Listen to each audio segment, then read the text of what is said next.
China's political and cyber warfare, why Canada needs to wake up now. Commentary. Some 42 years ago, I found myself in a sparsely decorated office in the Sir Leonard Tilley building, part of a government complex in the southern part of Ottawa.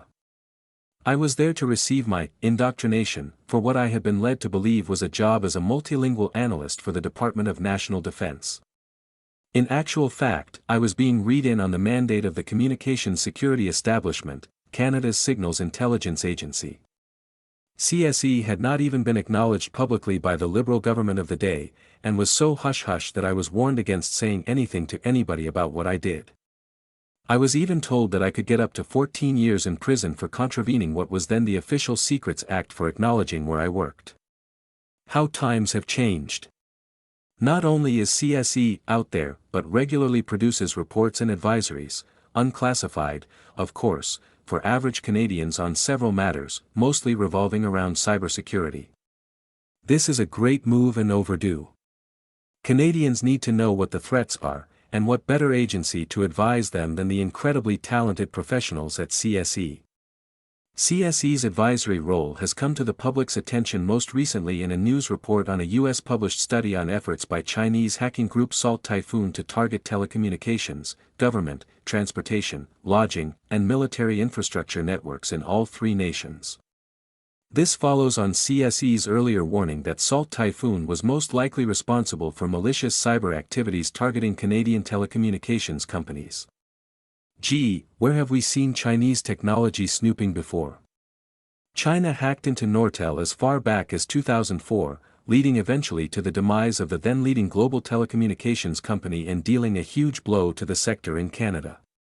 CSE and its partners fear that Salt Typhoon's hacking could allow the Beijing regime, through its intelligence services, to identify and track their targets' communications and movements around the world. In other words, China is getting very good at stealing more than our technology, it is going after our secrets as well. None of this should come as a surprise.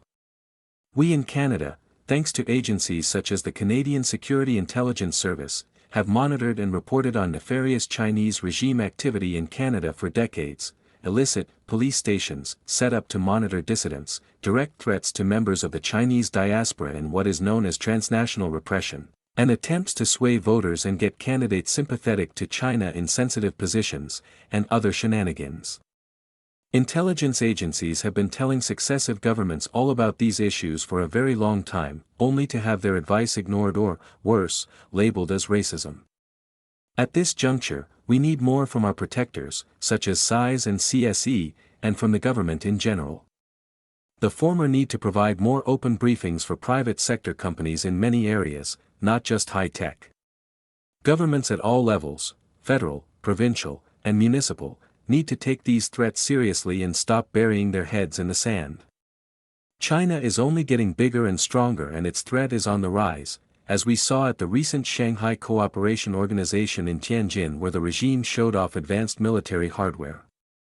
Its ascent to greater influence is not that of a democracy, however, but rather that of an autocratic communist dictatorship which does not play by international rules.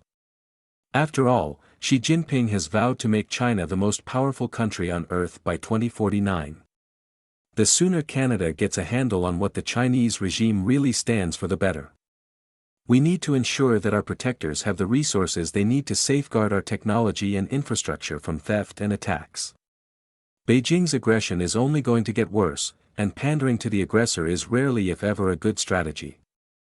We are well past words and promises. We need action, and now.